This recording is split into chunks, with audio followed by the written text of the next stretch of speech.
আজকাল আমাদের মধ্যে কিন্তু অমুক জাতির মাইয়ের অঞ্চলে মানিয়ে নেওয়া যাবে না। আপনি কি বুঝতে পেরেছেন? আপনার ছেলে প্রথম বিবাহ, ওইটা হলো বিবাহ, পরে যেটা আনবে ওইটা হলো নিকা। নিকার ঘরের সন্তান আপনাকে জল দেবে না বিয়ের ঘরের সন্তান জল দেবে? এইটা বুঝতে শুনে যা করবার তাই কইলেন যারা এরকম করে। এগুলো বাদ দেন, এই হিংসা টিংসা সব বাদ দিয়ে আমরা সনাতনী, এটাই আমাদের পরিচয় হবে। বলো না গো রাধে রাধে। আমাদের পরিচয় কি? পরিচয় কি? মায়েরা বলেন ওরা কি অন্য ধরবেন নাকি?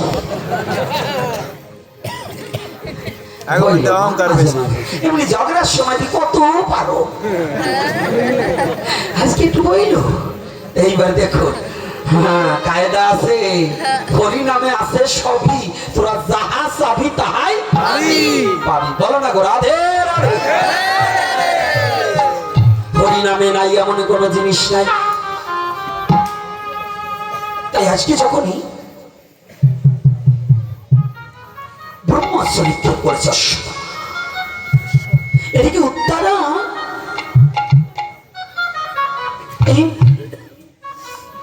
তার শ্বশুর মহাশয় রাজা হবে বিধয়, সে বিধবা রমণী গর্ভের সন্তান এ অবস্থায় প্রতিহারা, আমার এ মুখ কাউকে দেখাবো না, একটু দূরে বসে রয়েছে। জানেন নারীর সবচেয়ে শোভা হচ্ছে শাঁখা সিঁদুর।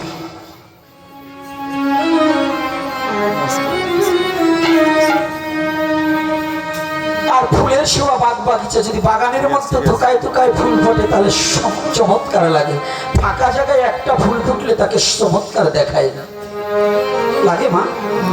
আর নারীর শোভা কি? শাঁখা সিঁদুর। স্বামী যদি বজ্জাত হয়, যদি স্বামী বেঁচে থাকে তাহলে আপনার সিঁথিতে সিঁদুর থাকবে, হাতে শাঁখা থাকবে, আর যদি সে চলে যায় তাহলে ওটা থেকে বঞ্চিত হয়ে যেতে হবে। বলে না গো রাধে রাধে। আজকে মা উত্তরা মন কষ্টে একটু আদুরে, আজকে এই পরম আনন্দের দিনে রাজপ্রাসাদে না থেকে একটু বাইরে রয়েছে। যার যার যন্ত্রণা তো শেষে জানে, অপরে তো জানে না। এই সুযোগ পেয়ে অশ্বত্থামা শয়তান দুষ্ট লোকে কিন্তু সুযোগ খোঁজে, কার কোন জায়গায় দুর্বল জায়গা, তাই না? দেখবেন দুষ্ট লোকেরা মিষ্টি কথা ভালো জানে, ওরা সুযোগ খুঁজবে।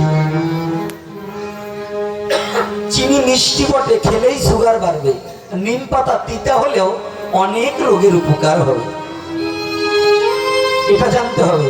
যারা বেশি মিষ্টি কথা বলে না, জানবে ওদের মধ্যে কিছু না কিছু মন্তব্য আছে, কিছু না কিছু স্বার্থ আছে। আর যারা আপনাকে শাসন করে ভুল পথ থেকে টেনে আনবে, জানবেন সেই আপনার পরম বন্ধু। আর যে আপনাকে খারাপ পথে ঠেলে দেবে মিষ্টি কথা বলে, জানবেন ওটাই আপনার শত্রু, আপনার জীবন ধ্বংসের প্যারালাইসিস প্রয়োজন। আজকে বাবা অশ্বত্থামা ব্রহ্মাস্ত্র যখন নিক্ষেপ করেছে, উত্তরা অন্যভাবে তো বসে আছে, হঠাৎ করে একটা শব্দ, বিকট শব্দ পিছনে, ঝলকে ঝলকে অগ্নি প্রবাহিত হচ্ছে। অগ্নি শাখা দেখে, অগ্নি শিখা দেখে উত্তরা বুঝতে পেরেছে পৃথিবীতে সন্তানের যদি কোনো বিপদ হয় কেউ না জানলে আগে জানে কে? কে জানে? মা। সব মা জানে না, মা কথাটা বললেই হয় না। গর্ভে সন্তান ধারণ করলেই মা হওয়া যায় না। আজকাল অনেক মা আছে 3-4 বাচ্চা রেখে অন্যের হাত ধরে পালিয়ে যায়, কি মা? না। হ্যাঁ, ও কি মা? ওই যে বাবা 2টো সন্তান জন্ম দিয়ে আবার সে অন্য নারীর হাত ধরে পালিয়ে গেল, ওই সন্তান 2টো জন্ম দিল, ওই সন্তানটা যে অধিকার নিল না, যত্ন করলো না, ও কি বাবা হতে পারে? না। ওর সন্তান জন্ম দেওয়া শ্রীগাল কুকুরের সন্তান জন্ম দেওয়া একই হয়ে গেল। শ্রীগাল কুকুরে যেমন জন্মটাই বোঝে, তার প্রতিপালনও বোঝে না, তবু মা কুকুরই তবু বোঝে, কিন্তু কুকুরটা বোঝে না, তাই না বাবা? দেখুন, আর আমি যদি তদ্রূপ সন্তান জন্ম দিয়ে যদি তার খেয়াল না রাখি, তার যদি যত্ন না করি, তাহলে আমি কোনোদিন মা বাবা হতে পারবো না। ওটা শ্রীগাল কুকুরের মতোই আমার জীবনটা চলবে। এজন্য মা হওয়া আর বাবা হওয়াটা বড় কঠিন। জন্ম দিলেই মা হওয়া যায় না, দীক্ষা কানে দিলেই গুরু হওয়া যায় না, প্রতিপালন করলেই রাজা হওয়া যায়। আমি বলছি না, পুরাণ বলছি, সংহিতার কথা, আমার কথা না। আজকে যখন মা, যখন তো যারা প্রকৃত মা তারা বুঝতে পারে সন্তানের অমঙ্গল। বিদেশের বিপাকে যদি কারো পুত্র মারা যায়, পাড়াপড়শি নয় জানিতে আগে জানে মা। এটি নিশ্চয়ই আমার পুত্রের কোনো বিপদ এসেছে, দৌড় মারিছে, মস্তকে কাপড় পড়ে গেছে, কেশ খুলে গিয়েছে, এলো থেলো কেশে পাগলিনীর বেশে উত্তরা দৌড় মেরেছে। কিন্তু উত্তরা হৃদয়ের মাঝে চিন্তা জেগেছে, তাই তো আজ এই ব্রহ্মাস্ত্রের হাত থেকে আমার পুত্রকে রক্ষা করতে হলে, আমার গর্ভে যে সন্তান, আমার সন্তানকে রক্ষা করতে হলে আজ আমি কার কাছে আশ্রয় চাইব? আমার শ্বশুররা আমার কোনোদিন রক্ষা করতে পারবে না, তবে কাকে? একমাত্র বিপদ ভঞ্জন শ্রী মধুসূদন রাম নারায়ণ শ্রীহরি, একমাত্র ভগবান কৃষ্ণ ভিন্ন আমার এই সন্তানকে রক্ষা করার মতো জগতে আর কোনো বান্ধব নেই।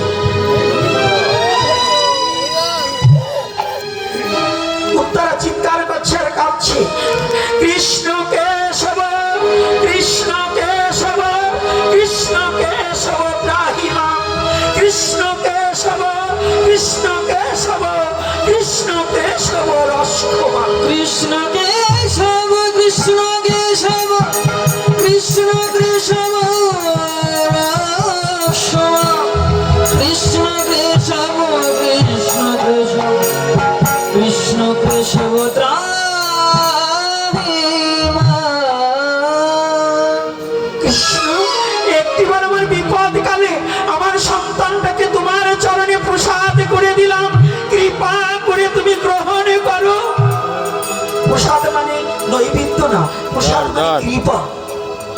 প্রসাদ মানে কৃপা।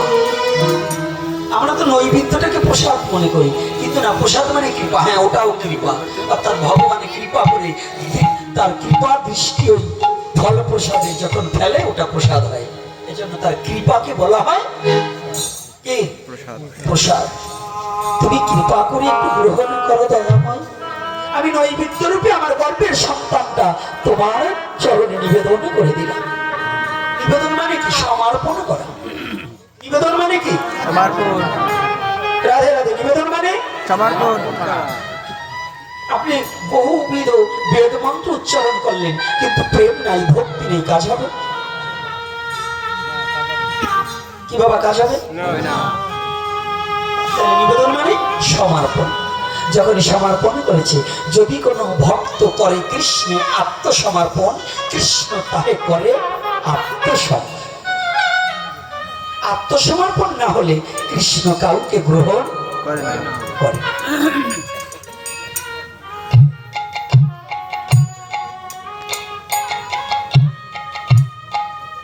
যখনই ভগবান সব সইতে পারে, কিন্তু ভক্তের চোখের জল কোনোদিন ভগবান সইতে পারে না। উত্তরা যখন চিৎকার করিতে করিতে ছুটে চলেছে, কিন্তু এদিকে ভগবান কৃষ্ণ এই রথে উঠে বসে পড়েছে। কুন্তী দেবী তাকিয়ে দেখতে পায় কে যেন এক রমণী পাগলের বেশে কৃষ্ণ কেশব চিৎকার করতে করতে ছুটে আসছে। যখন আসছে না ভগবান কৃষ্ণ কুন্তী দেবীর সামনে, ভগবান চিন্তা করলেন, পিসিমা তুমি তো আমাকে চিনতে পারলে না, আমি কে? যাবার বেলা একটু চিনিয়ে দিয়ে যাই আমি কে। ভগবান কৃষ্ণ এক কৃষ্ণ রথে, আর ওই কৃষ্ণ থেকে আর একজন কৃষ্ণ বেরিয়ে ছুটে যায়। কুন্তী দেবী চমকে উঠেছে, কি আমি কাকে দেখছি? এক কৃষ্ণ রথে আর এক কৃষ্ণ পথে, একে? কুন্তী দেবী তাকিয়ে দেখতে পাচ্ছে, তাকিয়েছে, অপলক নয়নে তাকিয়েছে। তাই তো দেখো, এই পথে যে কৃষ্ণ ধীর গতিতে গিয়ে ওনার নাত বউ কুন্তীর নাত বউ উত্তরার গর্ভের সাথে লীন হয়ে গেলেন। উত্তরার গর্ভের সাথে লীন হয়ে গেলেন। যখনই লীন হয়ে গেছে,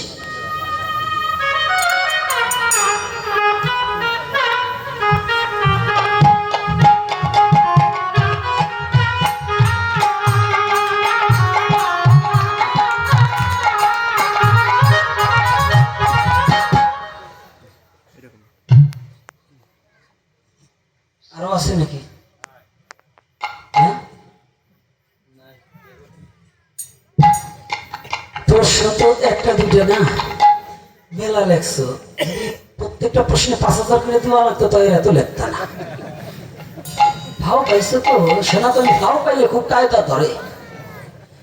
এটার উত্তরই তো গ্রহণ করে আমরা রক্ষা করতে পারি না, তো এতগুলো লেখা উচিত নয় বাবা। একজন লেখছেন 7 খান। এখানে একটা লেখছে ঈশ্বর এক এবং অদ্বিতীয়, ঈশ্বর নিরাকার, ঈশ্বরের জন্ম মৃত্যু নাই, হরি বল, হরে কৃষ্ণ হরে কৃষ্ণ। এই দিয়ে আমাকে কি বুঝাতে চাইছে আমি কিছুই বুঝি না। জয় জয় রাধে কৃষ্ণ গোবিন্দ মধুসূদন রাম নারায়ণ হরে। সনাতন ধর্মে কচ্ছপ খাওয়া ঠিক কি? হ্যাঁ না, আমি কি বলবো? এই আগের করে তো প্রশ্ন করেন নাই, আপনি উত্তর দিচ্ছেন ঈশ্বর এক এবং অদ্বিতীয়। হ্যাঁ অদ্বিতীয়, একেলা ঈশ্বর কৃষ্ণ আর সব ভিত্ত, যারে জৈসে করায় নিত্য সে তৈসে করে নিত্য। ঈশ্বর নিরাকার, হ্যাঁ ঈশ্বর নিরাকার, কিন্তু নিরাকার কেমনে হয়? জলের রূপ কয়টা? ওখানে লীলা রেখে একটু আলোচনা করে যাই, আবার ওখানে মীমাংসা দেব। এই জলের রূপ কি? কথা বলেন না, লেখাপড়া করেননি? জলের রূপ কি? জলের কোনো রূপ হয় না, যে পাত্রে যায় সেই পাত্রের রূপ ধারণ করে। জল শক্ত না নরম? মিথ্যা কথা। জলের 3টা অবস্থা, কঠিন, তরল, বায়ুবীয়, নাকি? জলের কয়টা অবস্থা? জলের যদি 3টা অবস্থা হতে পারে, আপনি লেখেন ঈশ্বর সর্বশক্তিমান, তাহলে ঈশ্বর কি মূর্তিমান হতে পারে না? আসুন, যদি বলেন যে না ঈশ্বর মূর্তিমান হতে পারে না, তাহলে তো আপনার ঈশ্বরের প্রতি বিশ্বাসী নাই, তাহলে ঈশ্বর সর্বশক্তিমান হয় কি করে? যদি সে মূর্তি ধারণ না করতে পারে, তাহলে সে সর্বশক্তিমান না। অর্থাৎ আমি যাকে ভজনা করি, আমার ঈশ্বর সর্বশক্তিমান, কখনো সাকার, কখনো নিরাকার, কখনো পরমাত্মা রূপে জীবের মাঝে নির্বিকার হয়ে এই পৃথিবীতে বিচরণ করে। এটা কোথায় মীমাংসা হয়েছে ভালো করে জেনে যান। চৈতন্য চরিতামৃতে বললেন, জ্ঞান কর্ম সাধনা এই 3-এর বশে ব্রহ্ম আত্মা ভগবান ত্রিবিধ প্রকাশে। যোগী চায়, জ্ঞানী চায় ঈশ্বর দর্শন, যোগী চায় আত্মদর্শন, ভক্ত চায় ভগবানের দর্শন।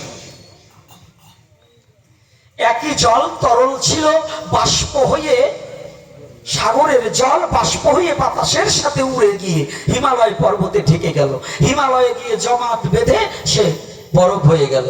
তাহলে আগে ছিল কি? তরল, বাতাসের সাথে জল উঠতে পারে। আমি বলি না, বিজ্ঞানও বলছে, নাকি? বিজ্ঞান বলছে কিনা বাবা? তাহলে জল উড়ে গেল, তখন বায়ু পিও। এইবার যখন বরফ হলো, জলের কোনো রূপ হয় না। বরফের রূপ কি? বরফের রূপ কি? অবস্থা কঠিন, সাদা, ধূসর। ওই একজন হয়েছে সাদা না ধূসর। আমার এপিসোড মনে হয় দেখছে বাবা 2-4-5 বার, নাইলেও কথা পাই নাই। ওই আমার এপিসোড দেখা মাল। তাই এইবার দেখুন, এইবার যে কথাটা, তাহলে যদি সাধারণ জলের 3টা অবস্থা হতে পারে, ঈশ্বর কি সর্বভূতে বিরাজমান করতে পারে না? তাহলে সে মূর্তির মধ্যে আসতে পারে, গাছের মধ্যে থাকতে পারে, পুষ্পের মধ্যে থাকতে পারে, যেদিকে হেরি সেদিকে হরি। এটাই আমার সনাতন ধর্মের অবদান, এটাই সনাতনের যোগ্যতা, যে সে কখনো সাকার, কখনো। যেমন জল তরল ছিল, বরফ মেশিনে ঢেলে দিল, ওই তাপের চোটে কি সুন্দর একটা শক্ত বরফ হয়ে গেল। এটা কিসে হয়? মেশিনের তাপে বরফ হয় না? হয় কিনা? তদ্রূপ ভক্ত যখন ঈশ্বর নিরাকার থাকে, যখন ভক্ত প্রেম ভরে ঈশ্বরকে ডাকে, ভক্তের এই ভক্তিরূপ তাপে ভক্ত চায় ভগবানের সাথে দেখা করিবারে, তখন নিরাকারত্ব ছেড়ে দিয়ে সাকার মূর্তি ধরে ভক্তের সম্মুখে ভগবান দাঁড়াইয়ে যায়, হয়ে যায়। হরি হরি বল, হরি বল, হরি ঘুমানো যাবে না। এইবার হরে কৃষ্ণ হরি বল।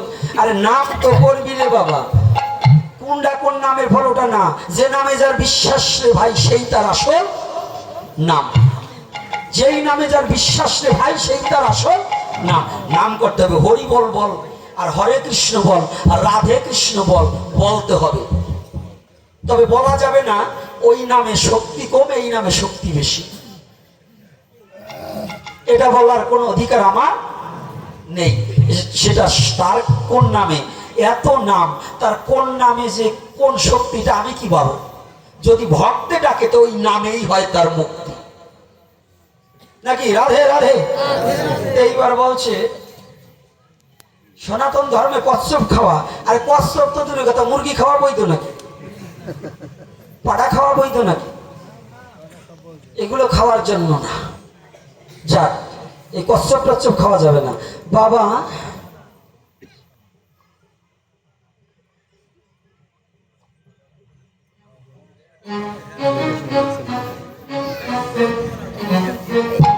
Music is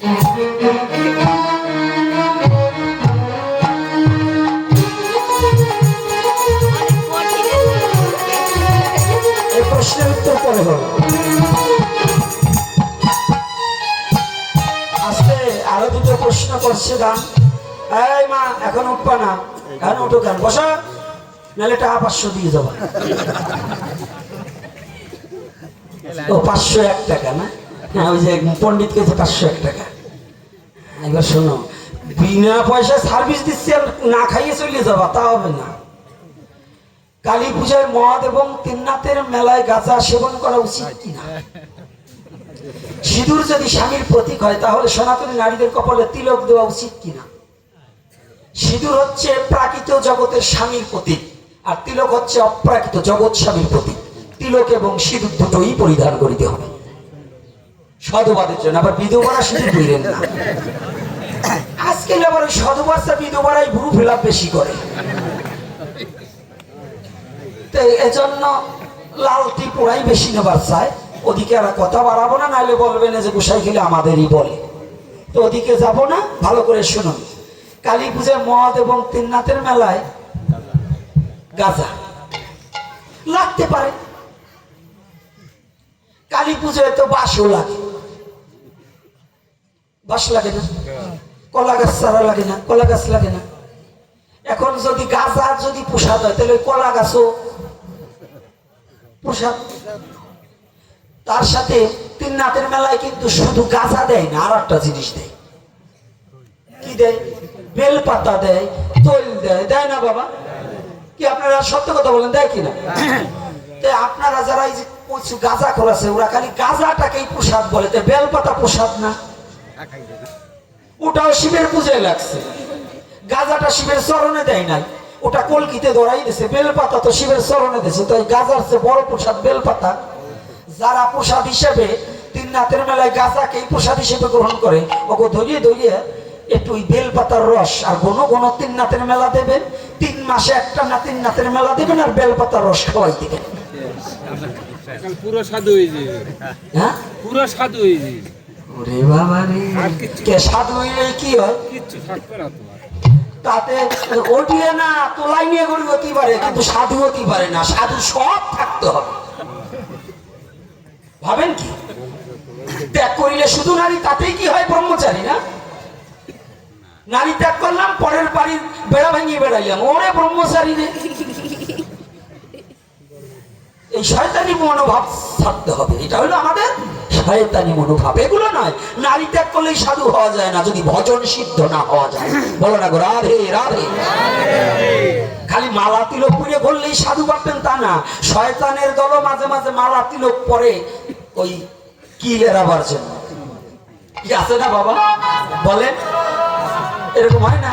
আপনারা 2 বছর আগে শেখ হাসিনা যখন ছিল ক্ষমতায়, শেখ হাসিনা যখন ক্ষমতায় ছিল, আপনারা জানেন না, বেনা বলে টিকি রাইখে মানে শিখা রাইখে মালা ঠালা পরে নতুন এক সাধু ওই আসলার ভিতর মাল মত্তা ঢুকইছে, বর্ডার পার হইতে যে খাইছে ধরা। আমাদের সাধুর বাপ বেকায়দা, কারণ নতুন সাধু মালা একটু কালো হয় নাই। দেখেন এই যে মালা নিছি আজকে, সেই ছোটবেলা থেকে এইখানে মহিষের গায়ের মতো কালো হয়ে গেছে। আর নতুন যদি এইগুলোর মালা নয়, বুঝবেন কালো হবে? হ্যাঁ, তো নতুন সাধু চেনা যায় না। তো ওখানে বিজেপিরা তো এই বিজেপি না? বিএসএ ও ওপারে বিএসএ এপারে বিজেপি, তাই বলি নাই ভুল। তো এইবার বিজেপিরা তো ধরেছে, ধরার পরে ওরাও তো ট্রেনিং দিয়ে চাকরি পাইছে। ওরা ধরিয়ে দেখেছে এ মাল তো নতুন মাল, তিলক টিলক পড়ছে এবার কায়দা করিয়ে।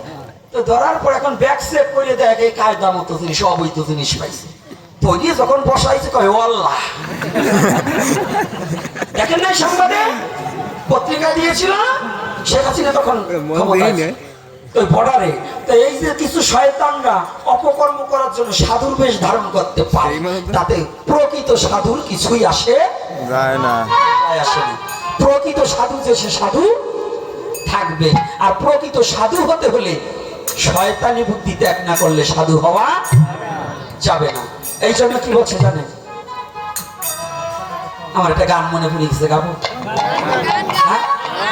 তারপরে আর একটা প্রশ্নের উত্তর দেবো। এই ধর ধর ধর তোরা কি গাছ?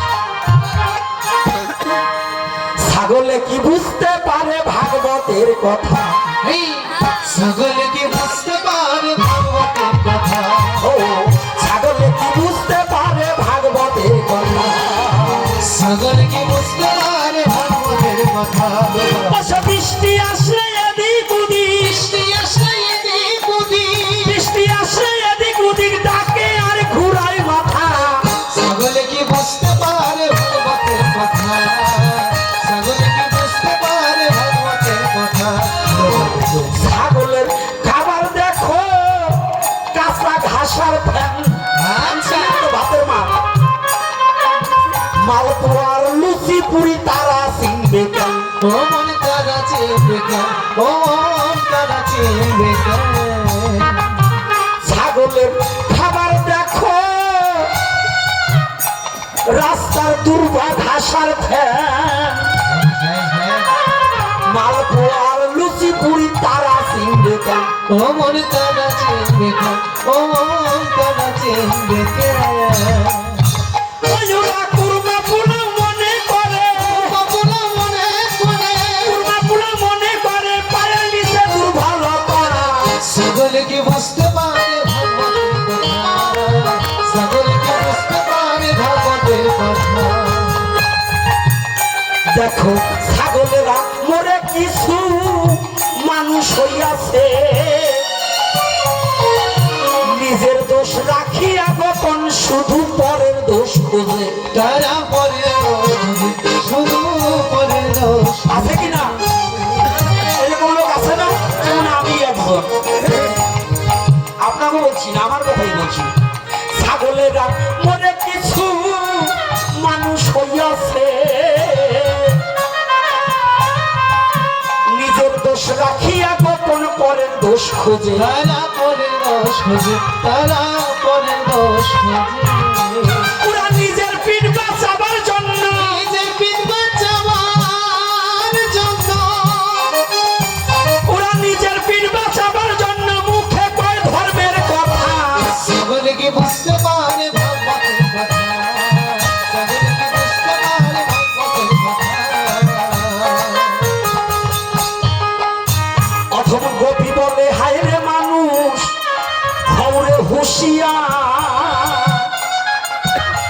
তোমার পশুর স্বভাব না ছাড়িলে পাবে না নিস্তার। তুমি পাবে না নিস্তার, তোরা পাবে না নিস্তার। এই অথম গোপী বলে হায় রে মানুষ জীবনে হৌরে হুঁশিয়ার, ওরে পশুর স্বভাব না ছাড়িলে পাবি না নিস্তার। তুমি পাবে না নিস্তার, তোরা পাবে না নিস্তার। তুমি জৈবনে কালে কি করেছ? তারা কি করেছ? তোমার জৈবনে কালে কি করেছ? ও মনে আছে কি রে সে কথা?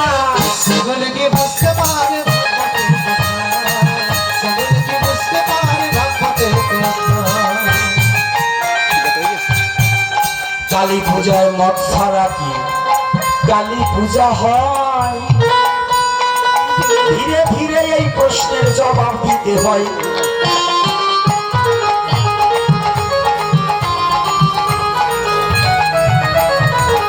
মদ কিন্তু ওই মদ নয় যাহা খাইলে নেশা হয়, কালী পূজায় নেশা করলে ও বংশ ছাড়ে ঘাড়ে যায়।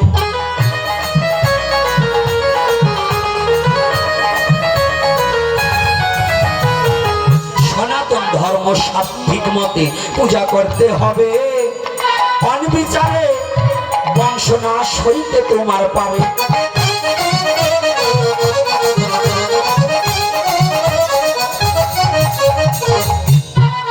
নারকেলের জল আদার রস দিয়া কাংস পাত্রে মর্দন করিতে হয়। শাস্ত্রে কিন্তু এই মদের কথা ওই পুরুত্তর কোণে রয়।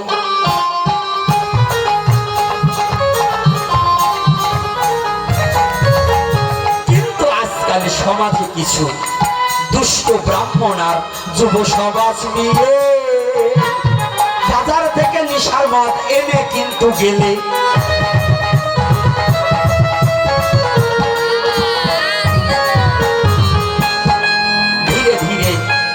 এর উপরে একটা কথাই আমি আলোচনা করিবারে চাই, যদি ভক্তের অনুমতি পাই গো একটু পাই। আছে আছে বলো, বলো। সনাতন ধর্ম মোতাবেগে দুর্গা পূজায় মেয়ে নাচানো কিন্তু নিষেধ নাকি? মেয়ে না চালে পরে নষ্ট হবে বেদ।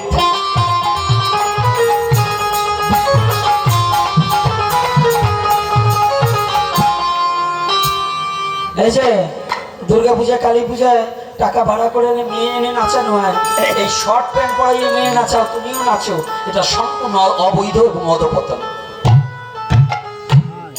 সম্পূর্ণ অধঃপতন। এটা সনাতন ধর্মের নীতি নয়। পূজায় মদ, বোতল মদের কোনো প্রয়োজন নেই। শুধু নারকেলের জলের মধ্যে আদার রস কাংস পাত্রে মর্দন করিয়া তাহা দ্বারা দেবীকে স্নান করাতে হয়। যদি কোনো ব্রাহ্মণ বলে বোতলের মদ আনতে হবে, ওদের কপালে ওই বাড়ি ঝাড় দেওয়া যে মুড়িয়ে ঝাঁটা আছে, সাইডে বাড়ি দিয়ে তারপরে আমার কাছে যাবে। কথাটা বলছেন? যদি এটা না পারেন তাহলে আপনি সনাতনী না। এই কুসংস্কার কখনো মেনে নেওয়া যাবে না, তাতে অবক্ষয়, অবক্ষয় হবে। এগুলোকে বাদ দেন। বলবেন গাঁজা, হ্যাঁ গাঁজা খাবে, আমি অনুমতি দিয়ে যাচ্ছি। কে পারবে জানেন? গাঁজার অপর নাম কি? সিদ্ধি। গাঁজার অপর নাম। এখানে বসে ঢাকা কি হইতেছে যদি বলতে পারেন, আপনার জন্য সারা জীবন আমি কিনে দেবো, আসেন। আর যদি তা না পারেন, ওই কলকিতে দুই টান দিয়ে বউ কিলেনের জমাবেন, ওই হারামজাদার পিঠে তক্তা বানাইবে। ও শোল টু আর মধু হয়েছে, কে আবার খাও নাকি? মনে করবেন, দেখুন এই কিছু গাঁজাখোরের দল আছে, পিছনটা মরিয়ে একেবারে নারকেলের আশির মতো শুকিয়ে গেছে, গলাটা রুদ্রকের মালা দিয়ে কৃষ্ণের হাতে নিয়ে কয় আমি বাবা হয়ে গেছি। বাবা বাবা এত বাড়ির কাছে নাকি? 20-22 বছর শ্মশানে কাটাইনি। ওই ছেলেটার ও যখন ফোরেতে ভাইবে উঠছে তখন তারা নিয়ে জীবনটা কাটাইছে, ও শ্মশানে কাটাইছে। শিব ঠাকুর একদিন এসে কইল না, দৈত্য দানবে কইল না, গোপীনাথ একটু শ্মশানে আয়। আর ওরা উৎসাহ করে আত্মাও পায় না, ওই হারামজাদার গ্রুপ আবার শিব পাইয়ে যায়। গায়ে গায়ে দুর্গন্ধ, স্নান করে না 12 বছরে একদিন। হারামজাদা গাঁজা খাইয়ে বাগানে গানে পড়ি থাকে, ওরা বলে শিব পায়। পিঠেতে পিঠেতে গ্রাম ছাড়া করতে রাগ করেন নাকি? কষ্ট পাচ্ছেন? আপনারা মোটেই পাবেন না। যে কয়টা খাওয়া যদি এই জায়গায় থাকে, যে আমি যে গাঁজা খাই বাবা জানলো কি করি, যদি 2-1 গাঁজা করে থাকে ওরা অগজকে ভাগিছি গাঁজা। আর এখন মুরাদে উঠলেই বসবো খায়, তাই না? এখন আবার প্রস্রাব সাপলে উঠবে না নে ভয়। রাধে রাধে। এইবার একটা প্রশ্ন করছে, দান করি সমাধান। ভিক্ষা করে 20 বছর ধরে আজ আমি ভিক্ষা করে অনুষ্ঠান করি, এটা কি ঠিক কি না? হ্যাঁ কি না?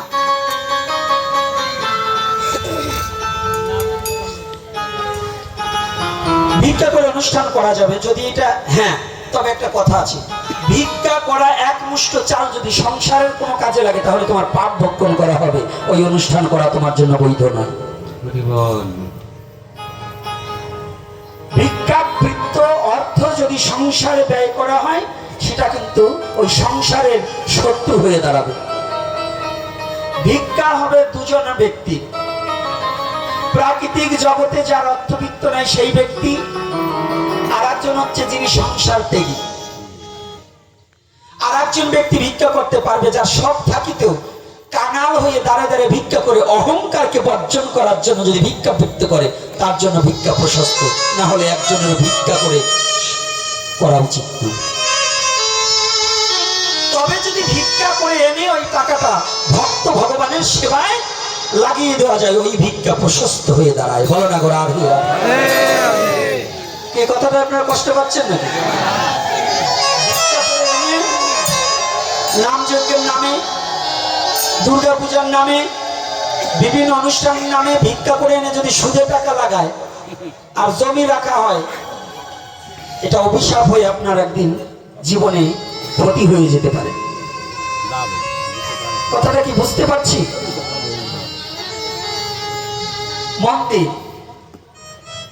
মন্দির করবে, আমার একটা কথার মতো লেখালেখি করছে কিছু নির্বোধ লোক যাদের কোনো বুদ্ধি বিবেচনা কিছু নেই। ওরা সমাজ জাতি কিচ্ছু বোঝে না, ওদের ভালো মন্দ জ্ঞান বোঝার মতো যোগ্যতা। আমার কথাটা বুঝতে হলে পরে ওর একটু ন্যূনতম জ্ঞান থাকার উচিত ছিল। আমি একটা কথা একটা এপিসোডে বলেছিলাম, বাড়িতে যাদের বাড়িতে প্রস্রাবখানা পায়খানা বেড়া নেই তার বাড়িতে যেন মন্দির না করে। এই মন্দির বাদ দিয়ে আগে প্রস্রাব পায়খানা ঠিক করতে হবে। কথাটা বুঝছি কেন? কেন বুঝতে পেরেছেন তো? বলছি কেন, উদ্দেশ্য এটাই থাকবে মাটির মূর্তি আর প্রস্রাব পায়খানায় জ্যান্ত মূর্তি, অর্থাৎ আমার মা বোন মেয়ে তারা যাবে।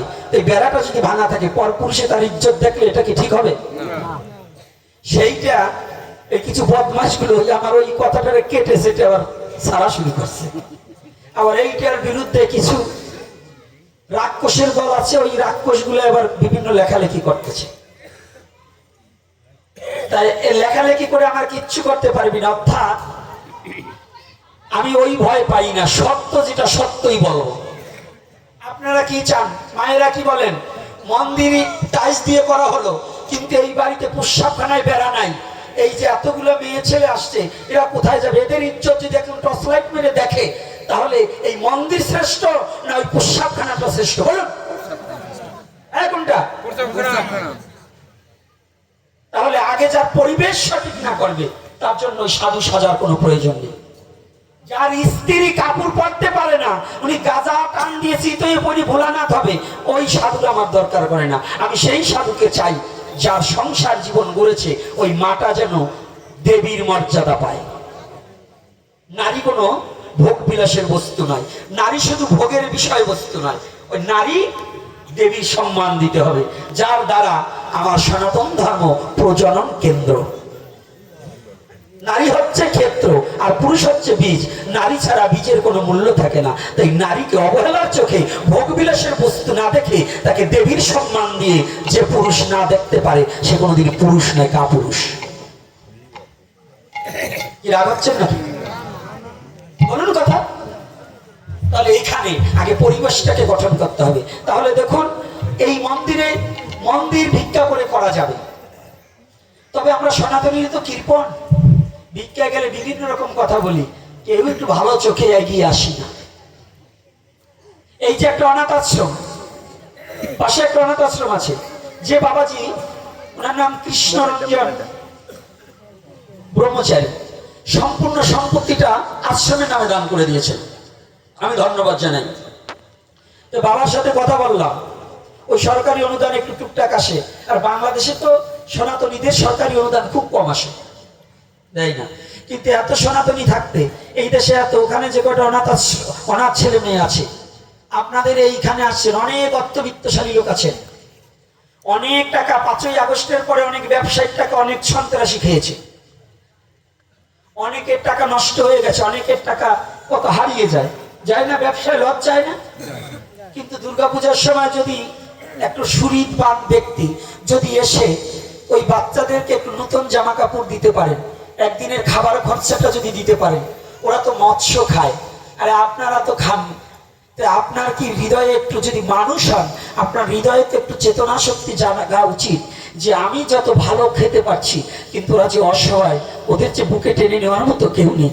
তো ওদের হয়ে আমি যদি একটা দিনের বাজার খরচটা দিয়ে ওদের মুখে যদি দুটো অন্ন তুলে দিতে পারি, তাহলে আমার ভগবানের সেবা হয়ে যাবে।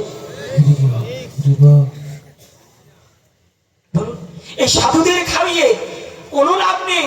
সাধুরা শুধু 10 বাড়ি খেতে পারে, অনেক জায়গায় নিমন্ত্রণ পায়, আর যারা কাঙাল ওদের কেউ নিমন্ত্রণ করে না।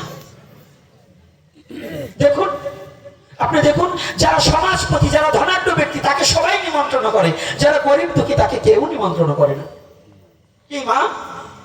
এজন্য এই যে অনুষ্ঠানটা, 10 মিলে করি কাজ, হারিয়েছে নাহিলাজ, আমি গতকাল বলেছিলাম, আজকে কি দিয়েছে ওখানে আমি জানি না, তবে আপনাদের উচিত ছিল 2-1 বস্তা চাল, 2-1 বস্তা ডাল কিংবা চাল। কত নষ্ট হয়ে যায়, পোকায় ধরে নষ্ট হয়ে যায়, ছিডরের ঝড়ে কত গাছ গাছালি নষ্ট হয়ে গেছে।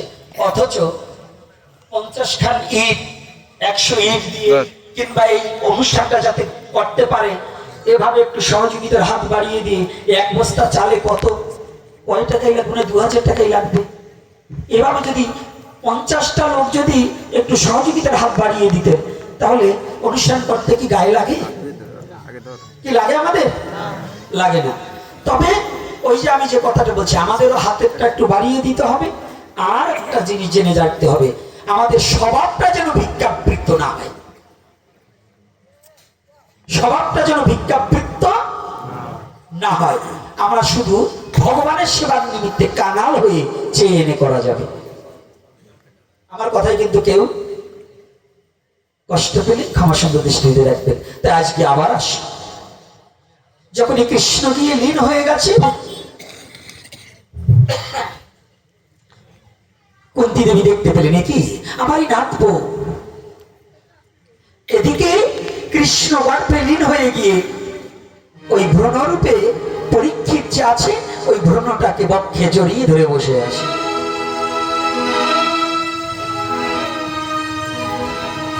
যখনই ধরে বসে আছে না, আমার যারা,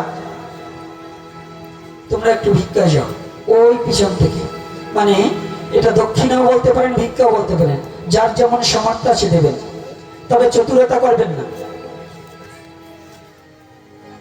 চতুরতা করবেন না। যা বাবা, তোমরা যাও, কারণ আপনাদের এদিকে আমার মন্দিরেও কিছু অসহায় ছেলেপিলে আছে, এটার মধ্যে দিয়ে আমার চলতে হয়। আমি কোন ওই ধাপ্পা বাস না, যারা যাবেন, আমার এই বাবা গিয়েছে, সুভাষ বাবা গিয়েছে, আমি এই ধাপ্পা বাস মারার কথা বলবো না কোথাও। তো মানিস দা সেকেন্ড ঘটেশ্বরের পর অর্থের কিছু প্রয়োজন আছে এই সুবাদে। আর আপনাদের আর একটা কথা বলছি, ফেসবুকে